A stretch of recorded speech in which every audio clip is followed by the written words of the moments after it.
Welcome to Life L'Chaim. On today's show, we welcome Max Weinberg, drummer for the Conan O'Brien Show and E Street Band. And first up, we're in studio with Michelle Warrench Ben Aviv from Birthright Israel and Stephanie Spiegel from Birthright Israel next, right after these messages.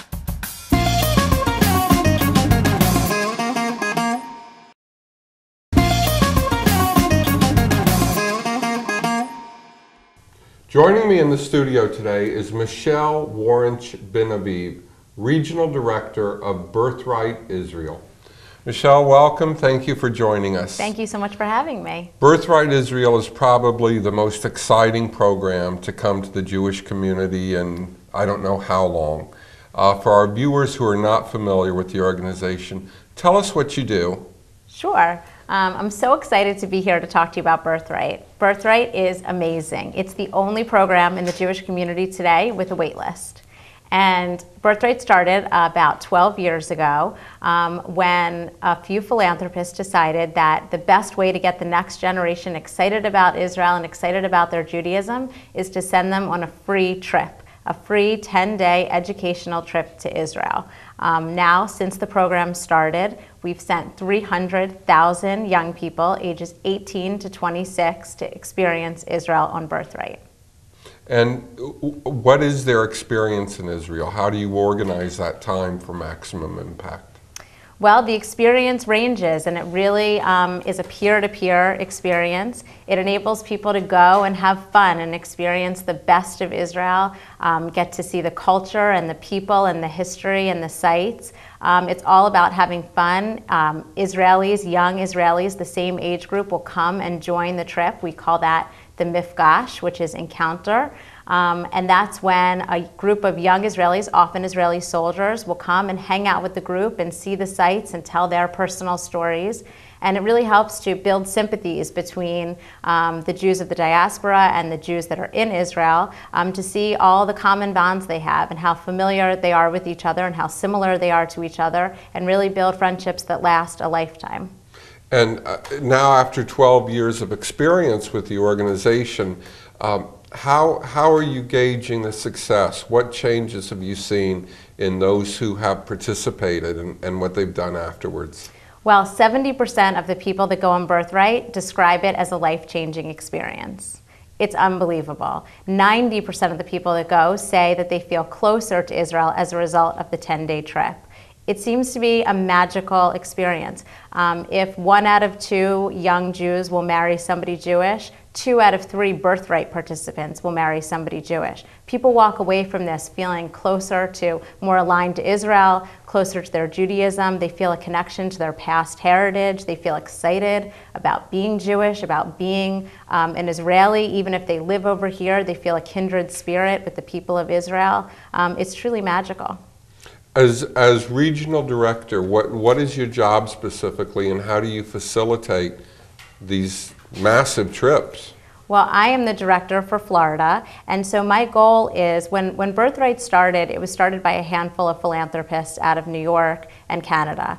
And since then, it has grown to over 15,000 donors around the world. So this has really become a grassroots community effort. A lot of young people that come back want to support it, whether they're giving $18 or whether it's for mega gifts. You know, this is really a community-wide effort that everyone says this is important, this is life-changing, and everyone around the community is participating in helping to send young people to Israel. I presume you must have gone on Birthright yourself? Actually, believe it or not, I didn't. I was a counselor on Birthright, which in its own way changed my life because I helped to frame the experience for 40 young people that had never been to Israel. So that was fantastic. I was graduating school and busy getting my first job and doing other things when I was in the eligible age range. I'm aging myself by saying that. But it's something that I always regret because now it really is a birthright. Everyone raves about their Birthright experience. Everyone keeps in touch with their Birthright friends. And it's the most popular thing in the young Jewish community. In my past job, I worked with young Jewish leaders in New York, and I found that so many people, I heard the same story over and over again, which was really that young people felt disengaged, disenfranchised from the organized Jewish community, didn't necessarily feel a connection to their Jewish heritage, went on Birthright really just to have a good time, came back from the trip entirely changed, open-minded, interested. Maybe they'd have a Shabbat dinner, maybe they'd attend a Federation event, but it really changed their perception of what the Jewish community is. And I have to say that the most amazing thing about Birthright is it's not imposing any values, any ideals, anything. There's no agenda for these young people. It really is to show them the best of Israel, to make them feel passionate and excited about the country, and whatever political views they walk away with or whatever ideas they may have, that's theirs to own. And I think that's really an amazing thing about the organization. Now, earlier you said there's actually a waiting list for the program. There is. Tell us a little bit locally. You are working, but of course you're part of a much bigger network. So this year, what are the numbers going to be? How are we going to impact these young people? It's amazing. I mean, having worked in the Jewish community for a long time, I've never seen a program where young people are literally banging down the doors to get onto something.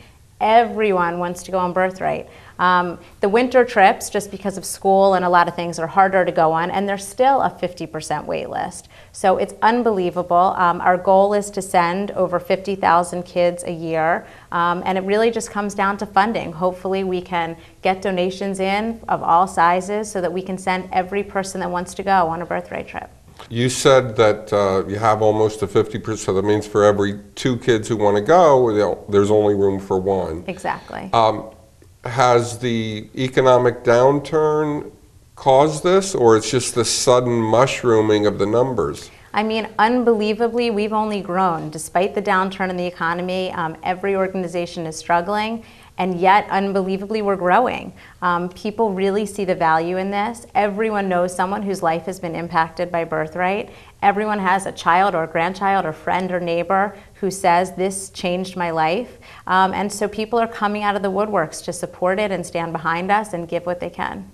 So tell us, on this 10-day trip, the Birthright experience, what do the kids see and do during that 10 days that has such an impact upon them? Well, they're going to see all the highlights of Israel. So they're going to wake up at 4:30 in the morning and they're going to climb Masada. And when they get to the top of this mountain with a group of 40 friends, they're going to overlook the state of Israel and learn about the history of what happened on that mountain. They're going to go to the Wailing Wall, and they're going to put notes in the wall. And they're going to probably go back to the wall in the middle of the night. And they're going to all, many people choose to have either their first bar bat mitzvah, because they didn't have the opportunity to do it at age 13. And some people will feel so moved and inspired, they'll choose to have another one right there at the wall with their peers. They're going to go to Yad Vashem. They're going to learn about the Holocaust right there from Yad Vashem. They'll hear from a survivor. They'll go to Har Herzl. They'll see the fallen soldiers. They'll have their new friends, the Mifgash, read to them what's on the tombstones. And they'll learn that some people, died at 13, 14, 15, 16, and they'll understand what it means to be a young Israeli in a country in peril. They'll go to Rabin Square. One of the things that I've always found really remarkable on every Birthright trip, the soldiers will often talk about where they were when they heard about Rabin's assassination. It really makes it personal. And these are their new friends, and they'll understand what it's like to really to be an Israeli. So those are just a few of the amazing highlights that every Birthright trip will cover. Michelle, thank you for being with us in the studio today. Thank you. Keep up the great work for Birthright. Thank you so much for having me. It's a pleasure to be here. Thank you. Please stay tuned. We'll be right back after a short break.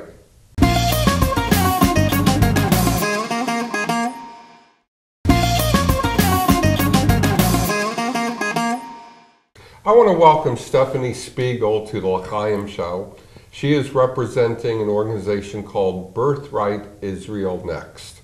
Stephanie, welcome. Thank you for being here and joining so much for having me, Rabbi joining Thompson. me and our audience. Tell us a little about what Birthright Israel Next and how it relates to the other organization, Birthright Israel. Sure, so we're part of the Birthright Israel umbrella, but we actually work with alumni after their trip. We've been around for 3 years, going on 4, so we're pretty new, considering Birthright's been around since 1999. What services does Birthright Next provide to alumni of the Birthright trip?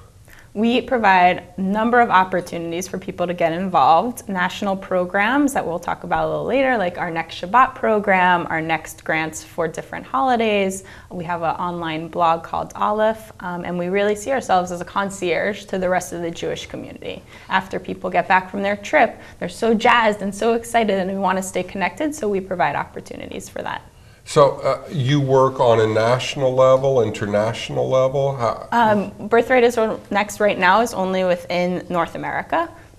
So what kind of numbers are we talking? How many lives are we impacting? That's a great question. So I know from the US there's been over 200,000 participants from going from North America on Birthright. And one of our biggest programs, Next Shabbat, I know that we've had over 200,000 guests come to Next Shabbat, with over 50,000 alumni hosting these Shabbats. So this is a way to even further this theme of Jewish continuity. You brought with you today this Shabbat box, the Shabbats. Show us what's inside and how this fits into Birthright Next. I would love to. So if you are a Birthright alum, you are eligible to host a Next Shabbat. And you get in the mail a Shabbox, usually the day before you host, and you sign up online. You have to sign up at least 10 days before you want to host.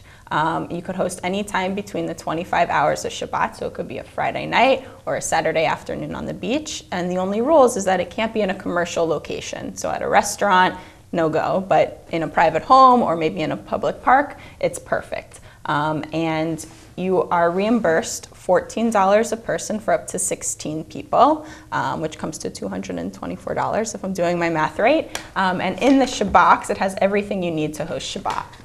So you have some candles with the prayers on it, and it's all very easy to read. It's in Hebrew, English, and the transliterated. You get a really nice Kiddush cup, a weighted Kiddush cup. You get a really cool challah cover to put on your table. I'll fold that back up. And matches, of course, to light your candles. A CD, if it's you're accustomed to listen to music on Shabbat. And the chunk of it is all the educational material here. Some of the cards talk about like a 101, how to do Shabbat. If you've never hosted a Shabbat before, it's very low barrier for people to get involved and get inspired to want to keep Jewish tradition. What other, I know you have some other holiday programs and such to help people stay in touch, alumni. What are some of those programs? So we do this kind of program where we reimburse people for Sukkot. We had almost 200 people across the country building sukkahs last Sukkot and hosting meals inside. And we also do the same program for Passover. So you could do a Next Seder grant. How did you get involved with Birthright Israel Next? So I went on Birthright as a participant in December of 2007. And I was one of those people who was on the fence. You know, it didn't mean that much to me. My sister kind of said, Steph, you have to go. I know the type of person you are. You will love Israel. So I signed up with a cousin, and I went in 2007, and I just absolutely loved the experience. And I decided that I needed to get back there somehow. So I begged and pleaded with whoever would listen, and I found a way to staff a trip. On every Birthright trip, there's 2 American staff. They're called madrachim, and I was able to staff a trip. And when I went that second time, I actually fell in love with an Israeli, as the story goes, and I came back to South Florida convinced that I had to go spend more time there. I had a business at the time. I ended up selling my business and moving to Israel for a year. I lived on a moshav, I studied Hebrew, and things didn't work out with the guy, and I got a little homesick, so I moved back home, and when I moved back, I was committed to work in the Jewish world somehow. I found a volunteer position with Next, and did that for about a year, and it turned into a full-time position as the local coordinator, and I've been doing that since, and I love it. Good. I'm a poster child of the Birthright generation. Next Shabbat is really an innovative program. I guess people could plug in and make it any kind of Shabbat they would want to as they're hosting it in their home. What are some of the themes or Shabbat shticks that you've heard about coming back? People get very creative with their Shabbat, and there's very little guidelines on how people do it. It's very DIY. So some people have hosted a murder mystery Shabbat, and they'll get creative with something like that. I've hosted a reggae themed Shabbat where I brought in jerk chicken and I made all my friends wear Jamaican colors. I know that people do wear your favorite sports team jersey Shabbat. So it's really whatever you're into, you can turn it into a Shabbat and make it your own tradition. In absolute numbers, I know that Birthright is a program that too many people apply. Not too many people, but more people than can be accommodated. Yeah. Tell me about how the numbers have grown with Birthright Next. And do you find that almost all of the alumni hook up with Birthright Next? No, you know, a lot of the problem is that people still don't know about us. We're still sort of new, and we're only in a few specific cities, but we're moving towards a regional model now, and hopefully we'll be able to get the people who come back who might live in smaller cities, maybe like in New Orleans or, you know, South Carolina or places like that. So how do people, if there are alumni out there who haven't heard of Next, how do they get a hold of you and plug into the Next, the network of alumni? Well, we have tons of Facebook pages, but the best way to find out about what's going on nationally is our website. It's next.birthrightisrael.com. Great, thank you. Stephanie, I want to thank you for joining us, and good luck on your trip to Israel. Thank you. And go safely, and we'll keep spreading this message that Birthright Israel is indeed a life-changing experience, and the way to, I guess, bring that experience home now is Birthright Israel Next. Yeah, thank you so much. Thank you. Thanks for being with us.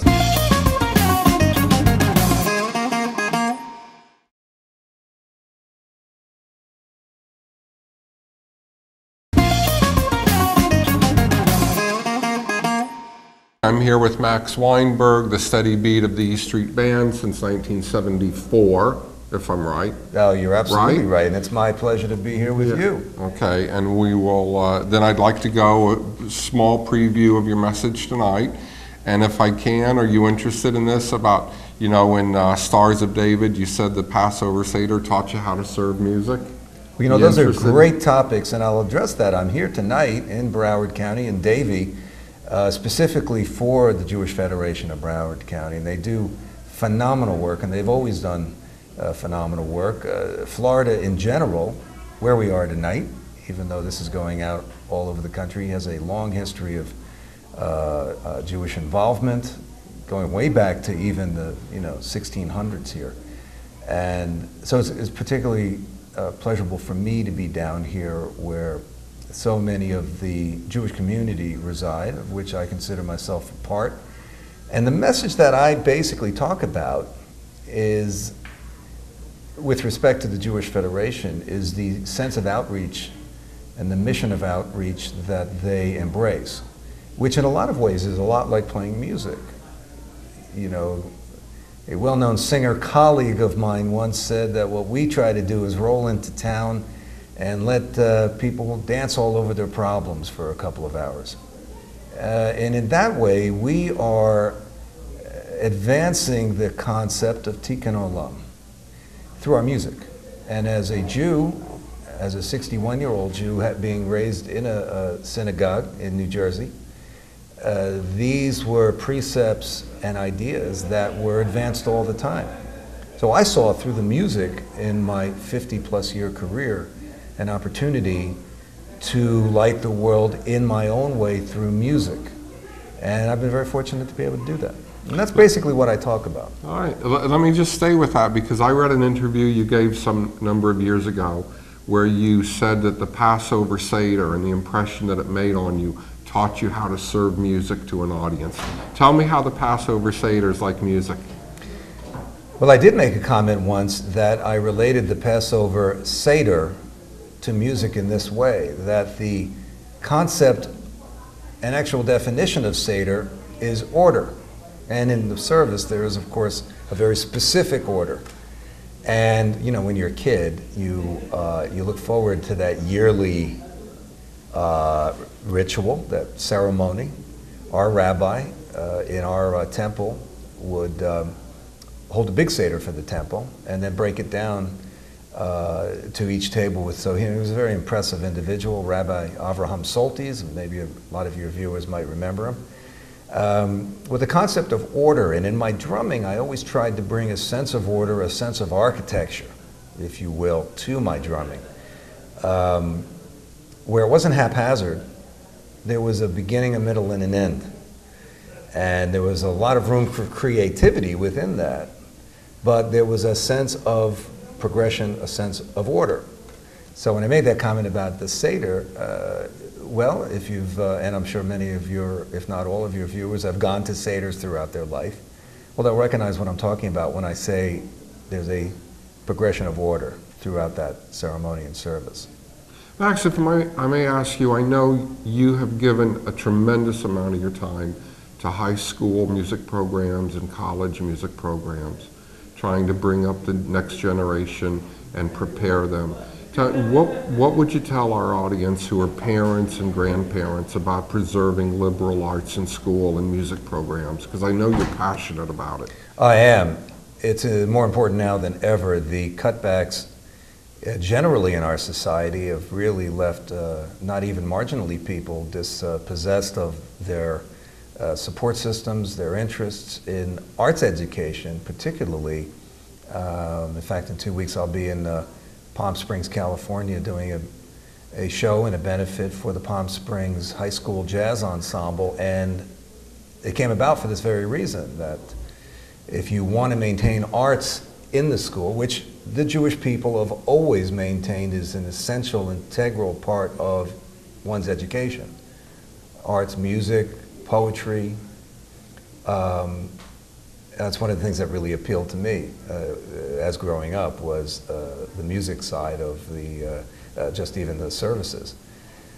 And so what I do feel very strongly about is not only that people do have to pick up the slack where, whether it's the government or organizations don't have the funding for arts programs, that people recognize the importance of whether it's music, art, writing, these sort of quote-unquote soft subjects that for a well-balanced individual are absolutely necessary. And as I go around the country and I play with high schools and colleges, as you've said, the cutbacks are astounding, you know, and it's something that when I'm asked, I speak about it and feel very strongly about it. And, you know, you asked me for some advice. What I tell, when I meet young musicians, young people in general, my advice is exactly the same as I gave my own children, who are now 24 and 21. Right. And your son Jay is a professional drummer and sits in for you sometimes, I read. He has done that. He's a wonderful drummer with a Florida-based band out of Gainesville called Against Me. But what my wife Rebecca and I instilled in them was the idea that if you act responsibly, you'll be given great responsibility.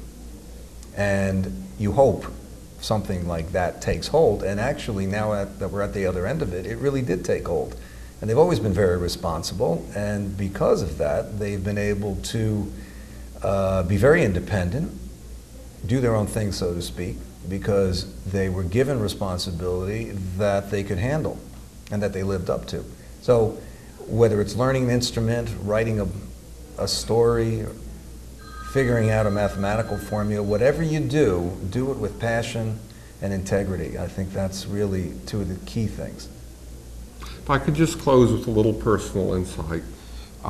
You've been drumming, I think, since 5, performing since 7. You've been through rock and roll, big band, swing, TV. You're doing it all and still doing it all. What keeps the fire burning? I love to play the drums. And when I do play the drums, there's a lot of things about the music business that are difficult, like any business. But when I'm actually playing the drums, no matter what the context, I feel like a 12-year-old again.